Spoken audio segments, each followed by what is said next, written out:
क्या आपने कभी ऐसी स्त्री के बारे में सुना है जो सैकड़ों वर्षों से काशी के घाट पर जीवित है लेकिन मर नहीं रही?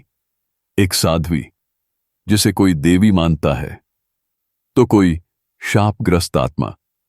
आज हम जानेंगे काशी की अंतिम साध्वी की वो रहस्यमयी कथा जो आपको मृत्यु और मोक्ष के अर्थ पर फिर से सोचने पर मजबूर कर देगी। यदि आप भी इस रहस्य को पूरी तरह जानना चाहते हैं तो इस चैनल को सब्सक्राइब करें और इस यात्रा में हमारे साथ चलें। पार्ट 1, प्रारंभिक रहस्य काशी। एक ऐसा नगर जो मृत्यु को भी पावन बना देता है, जहां लोग मृत्यु से डरते नहीं, उसे आलिंगन देते हैं। यह वह स्थान है जहां अग्नि भी मोक्ष का दीप बन जाती है और अश्रु भी गंगा जल की भांति पवित्र माने जाते हैं। मणिकर्णिका घाट, जहां चिताएं बिना रुके जलती हैं, वहीं एक रहस्यमयी वृद्धा सदियों से मौन साधे बैठी है। वह किसी पेड़ के नीचे नहीं, न किसी मंदिर की छाया में, बल्कि उन्हीं अग्नियों के निकट जहां हर दिन कोई न कोई अंतिम यात्रा पूरी होती है। उसका चेहरा न वृद्ध न युवा, जैसे समय उसके चारों ओर घूमकर थक गया हो और थक कर वहीं बैठ गया हो। लोगों ने उसकी आंखों में झांका है और वहां देखा है अथाह सागर, जहां स्मृतियां जन्मों की तैरती हैं। उसकी आंखों में आंसू नहीं, लेकिन उनका भार है। मौन नहीं, लेकिन उसकी गूंज है। उसके आसपास एक आभा है जिसे साधारण आंखों से नहीं देखा जा सकता, पर जब कोई श्रद्धा से उसके समीप बैठता है, उसे प्रतीत होता है जैसे गंगा की धाराएं भीतर बह रही हों, जैसे जीवन और मृत्यु दोनों की सीमाएं उस स्थान पर विलीन हो जाती हैं। घाट के पुराने पुजारी बताते हैं, मैंने अपने दादा से सुना था, वो साध्वी अंग्रेजों के समय में भी ऐसे ही बैठी थीं, और तब भी लोग उन्हें सदियों पुरानी बताते थे। वहां एक बार एक विदेशी फोटोग्राफर आया था जो जीवन की अंतिम छवियां कैमरे में कैद करना चाहता था। उसने साध्वी की एक तस्वीर खींची। कहते हैं वह रात को होटल लौटते समय गंगा में गिर पड़ा, पर अगले दिन घाट पर पुनः उसी कपड़ों में सूखा शरीर लिए उपस्थित था। किसी ने नहीं देखा कि उसे कौन बचा लाया, वह बस कहता रहा। उसने मुझे उठाया बिना बोले। काशी के निवासियों ने सैकड़ों किस्से कहे हैं उस साध्वी के विषय में। एक विधवा जो प्रतिदिन घाट पर बैठकर विलाप करती थी, कहती है, एक दिन वह साध्वी मेरे पास आई, मेरी गोद में एक काला रुद्राक्ष रख दिया और उसके बाद मेरे जीवन में अंधकार समाप्त हो गया। कुछ बच्चों ने उसे रात में आकाश की ओर देख मुस्कराते हुए देखा है। उन्होंने कहा, मां, वो तारे से बात कर रही थी। एक बार तो एक छोटा बच्चा उसके पास गया, उसके कपड़े खींचे और पूछा, क्या तुम परी हो? वह मुस्कुराई नहीं, पर उस बच्चे की मां कहती है, उसके बाद से उसका बेटा हर रात शांत निद्रा में सोता है, जो पहले कभी नहीं हुआ। उस घाट पर फूल बेचने वाली काकी, जिसने जीवन का हर संघर्ष झेला है, हर सुबह साध्वी के पास जाकर कुछ फूल छोड़ती है। वह कहती है, इन फूलों की माला मैंने अपने बेटे की अस्थियों से बनाई थी, पर जब मैंने साध्वी के चरणों में रखी, मुझे लगा जैसे मेरा पुत्र पुनः जन्म ले चुका हो। बाजार में पंडित, व्यापारी, नाविक सब उसकी कहानियां सुनाते हैं। एक नाविक ने कहा, मैंने आधी रात को देखा, वह जल पर चल रही थी, जैसे गंगा स्वयं उन्हें मार्ग दे रही थी। एक दूसरा कहता, जब मेरी मां मृत्युशैया पर थी, मैंने साध्वी से प्रार्थना की और अगली सुबह मां उठकर बैठ गई। कई बार लोग उसे देवी मानते हैं, कई बार रक्षक, लेकिन सभी मानते हैं कि वह काशी की आत्मा का जीवंत रूप है। कहते हैं, किसी ने उसे हंसते नहीं देखा, रोते नहीं देखा, पर उसकी उपस्थिति में हृदय रो पड़ते हैं और हंसी स्वयं आ जाती है। मणिकर्णिका की चिताओं के बीच, जहां हर पल कोई जीवन अपने अंत की ओर जाता है, वहां वह स्त्री जैसे किसी गहरे सत्य की प्रतीक्षा कर रही हो। वह कोई प्रतिमा नहीं, परंतु एक प्रतीक है, मृत्यु से परे शांति की। एक रात जब चांदनी घाट पर चुपचाप फैली थी, एक बूढ़ा साधु पास आकर बोला, वो ब्रह्म स्वरूपा हैं। उनका मौन ऋचाओं से गूंजता है। जब वह बोलेंगी, काशी कांप उठेगी। और लोग अब प्रतीक्षा कर रहे हैं उस दिन की, जब वह पहली बार बोलेगी। शायद वह अंतिम रहस्य उसी स्वर में छुपा है। भाग 2। आर्यन की जिज्ञासा और खोज। एक दिन एक युवा शोधकर्ता, जिसका नाम आर्यन था, वह बनारस आता है। वह मृत्यु और अध्यात्म के रहस्यों में रुचि रखता है। उसकी दृष्टि में तर्क है, पर हृदय में एक अधूरी सी जिज्ञासा। उसे आधुनिक विज्ञान के उत्तरों से संतोष नहीं, और प्राचीनता के मौन में उसकी आत्मा अनायास आकर्षित होती है। काशी की पथरीली गलियों में उसकी चप्पलें आवाज नहीं करती, मानो वह भूमि पर नहीं, किसी अदृश्य ऊर्जा पर चल रहा हो। उसकी आंखों में प्रश्न है, क्या अमरत्व संभव है? क्या किसी स्त्री ने युगों से मृत्यु को टाल रखा है? वह मणिकर्णिका घाट पर पहुंचता है, जहां मृत्यु जलती है और मोक्ष झिलमिलाता है। वहीं उसे पहली बार साध्वी दिखती हैं, स्तब्ध, शांत और रहस्यमयी। एक क्षण को उसका मन रुकता है। एक गहराई उसे छूती है, जैसे वह वर्षों से उस क्षण की प्रतीक्षा कर रहा हो। वह एक बुजुर्ग नाविक से मिलता है, जो गंगा के उतार चढ़ाव जितना ही अनुभव से भरा है। नाविक हंसते हुए कहता है, बाबा, वो तो मेरे दादा के जमाने में भी वहीं बैठी थीं, और आज भी हैं, जैसी की तैसी। आर्यन उस रात सो नहीं पाता। अगले दिन वह पुस्तकालयों की ओर रुख करता है, जहां पुराने ग्रंथों की धूल में सत्य छुपा होता है। वहां उसे एक श्लोक मिलता है, जिसका अर्थ है, जहां वह साध्वी मौन रहती है, वहां काल भी विस्मित रहता है। एक दिन वह पथिक ज्योतिषी से मिलता है, जो आंखों में तारे और हाथ में रुद्राक्ष धारण किए बैठा है। वह कहता है, जब तक आदित्य शिरा तारा नहीं उदित होगा, साध्वी को मोक्ष नहीं मिलेगा। आर्यन पूछता है, कहां दिखेगा यह तारा? उत्तर मिलता है, जिस दिन समय थम जाएगा, वही उसका क्षण होगा। अब आर्यन हर रात आकाश निहारता है, पर उससे पूर्व वह साध्वी से मिलने जाता है। साध्वी के चारों ओर कौवे उड़ते हैं, पर आर्यन के पास आते ही शांत हो जाते हैं, मानो किसी चेतना ने उन्हें स्पर्श किया हो। वह साहस कर कहता है, मैं मृत्यु को समझना चाहता हूं। साध्वी की आंखें खुलती हैं। उनकी दृष्टि में संसार का संपूर्ण भार समाया है। वह बस इतना कहती हैं, तारा अभी नहीं उदित हुआ बालक, मेरा समय अभी शेष है। पर यह एक वाक्य आर्यन के जीवन का ध्रुव बन जाता है। वह अब खोज करता है, न केवल बाहर बल्कि भीतर भी। वह अघोरी साधुओं से मिलता है। वे कहते हैं, वह साक्षात महाकाली की छाया है।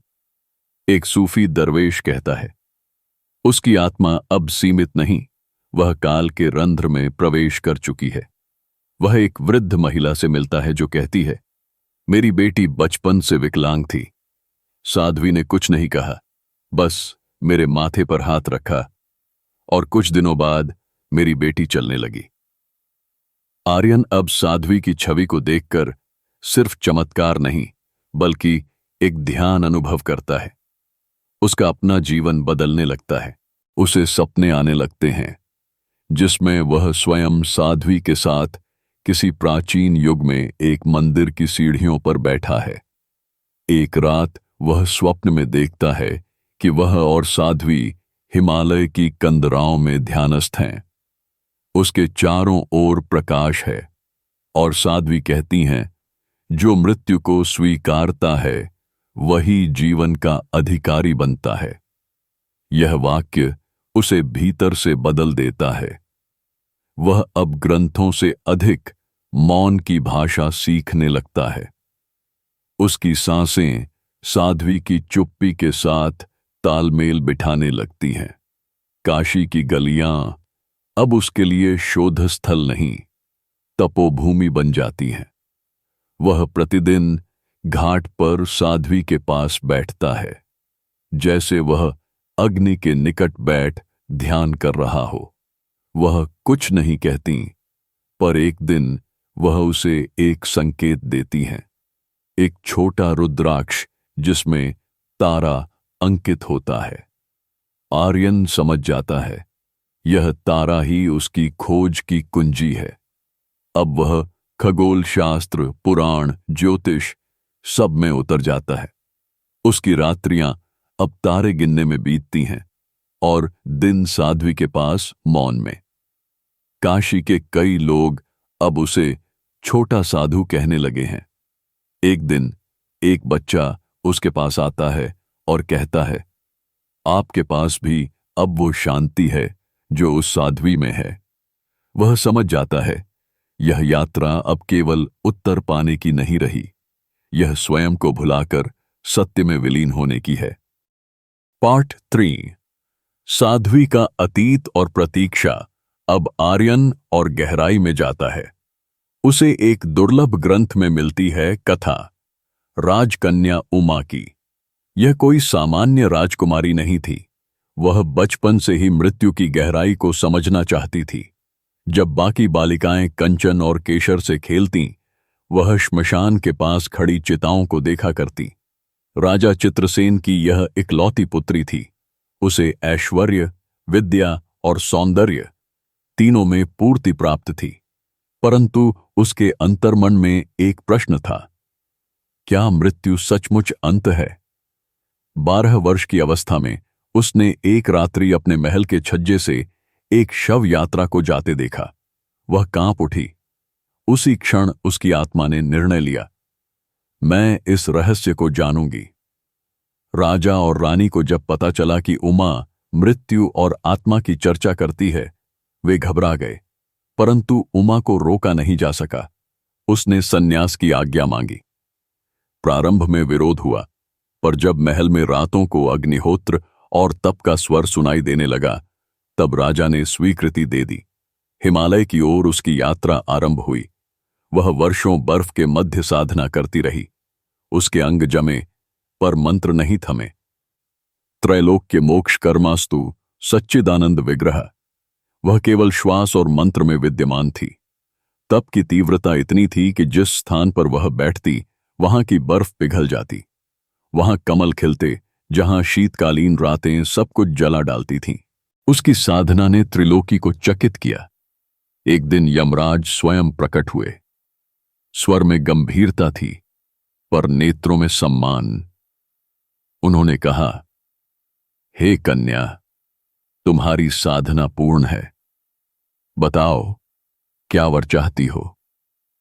उमा ने नमन कर कहा, हे धर्मराज, जब तक आदित्य शिरा तारा नहीं उदित होता, तब तक मुझे मृत्यु न दें। मैं मृत्यु को जानना चाहती हूं, उसका स्पर्श नहीं, उसकी प्रतीक्षा करना चाहती हूं। यमराज मुस्कुराए, तथास्तु। तब से वह धरती पर प्रतीक्षा में बैठी है। न काल उसे छू सका, न ऋतु। वह समय से परे बैठी प्रतीक्षा करती रही, उस क्षण की जब वह तारा उदित होगा और साथ ही वह मोक्ष को प्राप्त करेगी। वह बनारस आई, क्योंकि वह जानती थी, यह नगर ही मृत्यु का सबसे सुंदर चित्रण है। यहां वह मृत्यु के सबसे निकट, परंतु उससे परे बैठ सकती थी।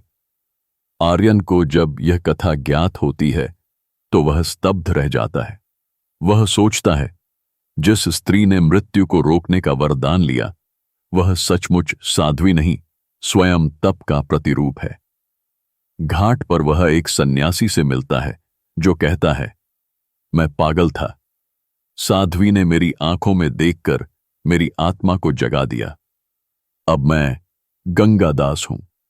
आर्यन अब रोज साध्वी के पास बैठता है। कभी वह घंटों मौन रहता है, कभी आंखें बंद कर मंत्रों में लीन हो जाता है और वह सुनता है जैसे साध्वी के मौन में कोई गीत बहता है। मृत्योर्मा अमृतम गमय, मृत्यु से अमृता की ओर। अब वह केवल श्रोता नहीं, साधक बनता जा रहा था। साध्वी का मौन उसकी आत्मा की भाषा बन चुका था। यदि इस क्षण ने आपके मन में कोई तरंग उठाई हो तो कृपया लाइक करें और अपने विचार कमेंट में साझा करें। पार्ट 4, तारे का उदय और मोक्ष। एक रात्रि आती है, वह भी सामान्य नहीं, गुरु पूर्णिमा की रात। काशी के मंदिरों में घंटियां कुछ अलग स्वर में बज रही हैं। गंगा का प्रवाह मंद हो चुका है। चांद का प्रकाश घाट की सीढ़ियों को चांदी सा बना देता है। यह रात जैसी सदियों से प्रतीक्षित हो, शांत, गूढ़ और दिव्य। आर्यन उस दिन भी साध्वी के पास बैठा है, परंतु आज उसका हृदय अस्थिर है। ऐसा लगता है कि कुछ बहुत बड़ा घटने वाला है। रात के अंतिम प्रहर में जब सब कुछ निस्तब्ध हो चुका होता है, तभी एक आकस्मिक लहर उठती है। मंदिरों की घंटियां बिना किसी स्पर्श के एक साथ बजने लगती हैं। ऐसा प्रतीत होता है जैसे स्वयं ब्रह्मांड ने संकेत दिया हो। घाट पर उपस्थित हर प्राणी, मानव, पक्षी, पशु जैसे मूर्त हो जाते हैं। साध्वी, जो सदियों से स्थिर बैठी थीं, पहली बार उठती हैं। उनका उठना कोई सामान्य क्रिया नहीं। ऐसा लगता है जैसे पृथ्वी से कोई केंद्र शक्ति ऊपर उठ रही हो। हवा उनके चारों ओर घूमने लगती है। जल स्थिर हो जाता है। वह आकाश की ओर देखती हैं और वहां एक नया तारा चमकता है। नक्षत्र मालिका में अद्भुत स्थान पर एक ऐसा तारा जिसे कभी न देखा गया, न लिखा गया। आदित्य शिरा, वही तारा जिसका प्रतीक्षा युगों से साध्वी कर रही थी। वह तारा जो केवल एक बार प्रकट होता है जब कोई आत्मा पूर्णता को प्राप्त करती है। साध्वी के मुख पर एक सौम्य मुस्कान उभरती है। मेरा कर्तव्य पूर्ण हुआ, समय अब मेरा नहीं रहा। वह धीरे धीरे ध्यान मुद्रा में बैठ जाती है। चारों ओर दिव्य सुगंध फैल जाती है। चंदन, केवड़ा और अग्नि की सूक्ष्म महक। फिर बिना अग्नि के उनका शरीर धीरे धीरे भस्म में परिवर्तित होने लगता है, जैसे वह पंचभूतों में लय हो रही हों। आकाश से एक किरण उतरती है और उस स्थान को स्पर्श करती है। कुछ क्षणों के लिए वहां अद्भुत प्रकाश फैलता है और फिर केवल रह जाता है एक रुद्राक्ष माला, कुछ भस्म और एक हस्तलिखित पोथी। काशी फिर से मौन हो जाती है, पर अब वह मौन केवल शोक का नहीं, तप का है। जैसे नगर ने किसी तपस्विनी को अंतिम विदाई दी हो। पार्ट 5, उत्तराधिकारी और जीवन का दर्शन। काशी की वह रात्रि केवल साध्वी की विदाई नहीं थी, वह एक परंपरा का समापन और एक नई युग की शुरुआत थी। साध्वी के भस्म होने के बाद अगली सुबह घाट पर भीड़ थी, पर न शोक की, न कौतूहल की, बल्कि मौन श्रद्धा की। पोथी आर्यन को उस स्थान पर मिली जहां साध्वी बैठी थी। उसकी त्वचा कांप उठी जब उसने पोथी को स्पर्श किया, जैसे कोई तपस्विनी की ऊर्जा अब भी उसमें धड़क रही हो। उसने पहली बार पोथी को खोला और उसमें पहला वाक्य पढ़ा, जो मृत्यु को पहचानता है वही जीवन में जागता है। हर पृष्ठ पर साध्वी के हाथों से लिखा गया दर्शन था, पर वह केवल शब्द नहीं थे, अनुभवों की पुकार थी। बुस्तेब पे पढ़ा, प्रत्येक आत्मा का एक संकल्प होता है। जब वह संकल्प पूर्ण होता है, तब मृत्यु की कोई आवश्यकता नहीं रह जाती। आर्यन अब शोधकर्ता नहीं रहा, वह अब काशी के घाटों पर चुपचाप बैठने लगा, जैसे वह स्वयं साध्वी की तरह मौन के माध्यम से शिक्षा दे रहा हो। एक दिन एक वृद्ध ब्राह्मण उससे पूछ बैठा, तुम किसका इंतजार करते हो बालक? आर्यन ने मुस्कुराकर कहा, अब किसी का नहीं, अब प्रतीक्षा स्वयं समाप्त हो गई है। काशी की गलियों में अब जब आर्यन चलता है तो लोग कहते हैं, वो जो साध्वी के पास बैठता था अब स्वयं साधु बन गया है। वह घाट पर बैठकर वही मंत्र दोहराता है, मृत्योर्मा अमृतम गमय। वर्षों बाद किसी तीर्थयात्री ने बताया, एक युवा साधु घाट पर बैठता है जिसकी आंखों में वही गहराई है जो उस साध्वी की थी। कोई कहता, उसने एक बार एक वृद्ध को केवल छूकर चला दिया और वह स्वस्थ हो गया। कोई कहता, वह घंटों बिना हिले बैठा रहता है और उसके चारों ओर हवा तक स्थिर हो जाती है। पोथी अब एक नई पोथी में बदल रही है। आर्यन उसे अपने अनुभवों से भर रहा है। उसमें वह लिखता है, सत्य कोई स्थान नहीं, एक स्थिति है। मृत्यु कोई छाया नहीं, एक दर्पण है। और मोक्ष कोई गंतव्य नहीं, एक आंतरिक अनुभव है। अब वह न केवल मृत्यु को समझ चुका है, वह जीवन को जगा रहा है। काशी, जो मृत्यु की नगरी कही जाती थी, अब आर्यन के लिए जीवन की पुकार बन गई है। वहां की हर गली, हर पत्थर, हर दीप उसे उस साध्वी की स्मृति दिलाता है जिसने उसे मृत्यु से अमरत्व की ओर प्रवाहित किया। अब घाट पर कोई युवा बैठा है जिसकी आंखों में शांति और मौन में गूंजती है एक नई कथा। अगर यह कथा आपके हृदय तक पहुंची हो तो इस चैनल को सब्सक्राइब करना न भूलें। ऐसी और कथाओं के लिए बेल आइकन जरूर दबाएं।